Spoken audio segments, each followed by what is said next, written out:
भगवान मटकी पर ऊपर गोपी भगवान चढ़े हैं और मटकी से माखन निकाल रहे हैं। घंटी बंधी तो है पर बजी नहीं।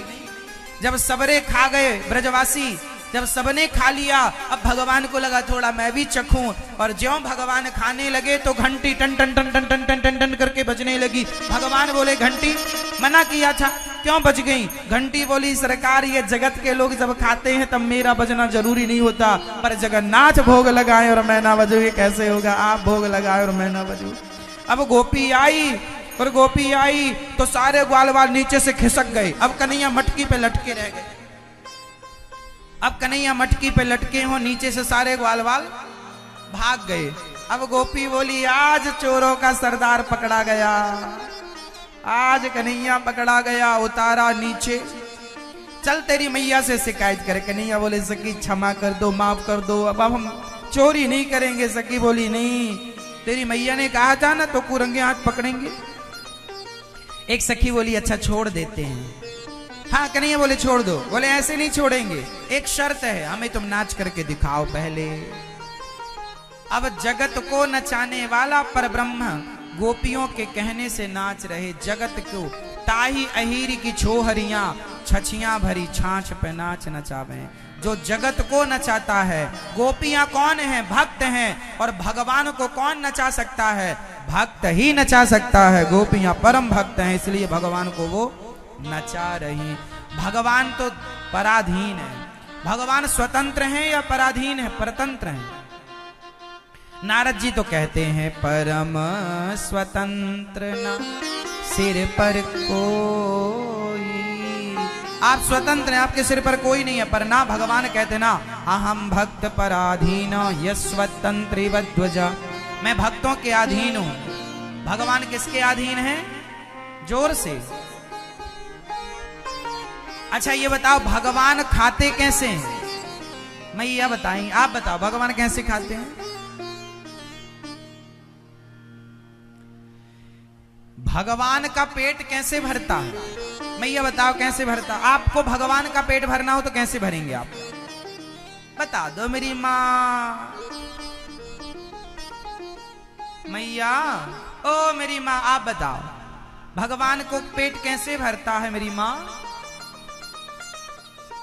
चलो ऐसे बताओ, कोई गर्भवती स्त्री है जिसके गर्भ में 8 महीने का बच्चा हो या 7 महीने का शिशु हो। अब जिस स्त्री के पेट में 7 महीने का बच्चा है, अब उस बच्चे को खिलाना हो, पेट में पल रहे बच्चे को खिलाना हो तो कैसे खिलाएंगे? बोलो। हाँ? उसकी मां को खिलाएंगे, उसकी मां का पेट भरेंगे तो उस बच्चे का पेट अपने आप भर जाएगा। उसी तरह जैसे मां के खाते ही बच्चे का पेट भर जाता है, उसी तरह जब भक्त खाते हैं तो भगवान का पेट भर जाता है। भगवान तो भक्तों के मुख से खाते हैं। भगवान का अपना कोई मुख नहीं होता, भगवान तो भक्तों के मुख से ग्रहण। इसलिए हम कहते हैं कि वृंदावन में हजारों साधु संतों को रोज यहाँ अन्य क्षेत्र बंटता है, तो ये भगवान को ही तो भोग लगाना है। आप में से कितने लोगों ने देखा कि यहाँ अन्य क्षेत्र सवेरे संतों को बंटता है? कितने लोगों ने दर्शन किया है?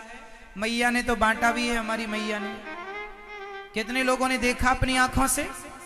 देखा आप लोगों ने? झूठ तो नहीं बोलते हम। हजारों संत सवेरे सवेरे यहाँ पर रोज आते हैं। साधु महात्मा फक्कड़ संत आते हैं और रोज यहाँ से भरपेट भोजन लेकर के जाते हैं अपनी कुटिया में, भगवान जी को भोग लगाते हैं और बड़े प्रेम से पाते हैं। सोचो कि आपकी कमाई का कुछ हिस्सा यदि इन संतों के पेट भरने के काम आ जाए अन्नदान के द्वारा, तो ये संतों का पेट भरते ही भगवान का पेट भर जाता है। जैसे गर्भवती माँ के खाते ही बच्चे का पेट भर जाता। इसलिए दान अन्न दान करना चाहिए। आप लोगों से हम कहा करते हैं अन्न दान करो। आप भी श्रावण का माह चल रहा है, आप भी एक संकल्प लो कि आप भी अपने सहयोग से, आप भी अपने द्वारा एक दिन का अन्न क्षेत्र बंटवा कर हजारों साधु संतों को अन्न देकर, भगवान के भक्तों को अन्न देकर उन्हें संतुष्ट करेंगे।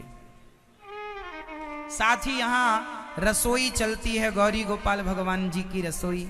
भगवान की प्रेरणा हुई कि ये रसोई चलनी चाहिए, सो चल रही है। चलाने वाले, करने कराने वाले भगवान हैं, आप और हम निमित्त हैं।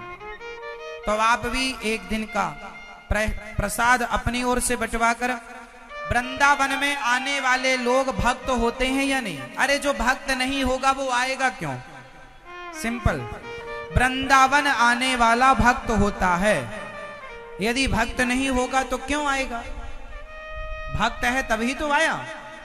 तो सोचिए, जब भक्त आया तो भक्तों को भरपेट भोजन गौरी गोपाल आश्रम में मिला, तो आपका एक छोटा सा योगदान हजारों भक्तों के पेट में पहुंच गया कि नहीं? और भक्तों के गर्भ में भगवान का वास होता है। जैसे मां के पेट में बेटा है, ऐसे भक्त के पेट में भक्त की तृप्ति, जैसे मां की तृप्ति से बेटे की तृप्ति है, ऐसे भक्त की तृप्ति से भगवान की तृप्ति। इसलिए आप भी इस अन्न क्षेत्र में अपनी ओर से एक दिन की रसोई बंटवा कर 30,000 लोग प्रसाद पाते हैं लगभग सुबह से शाम तक।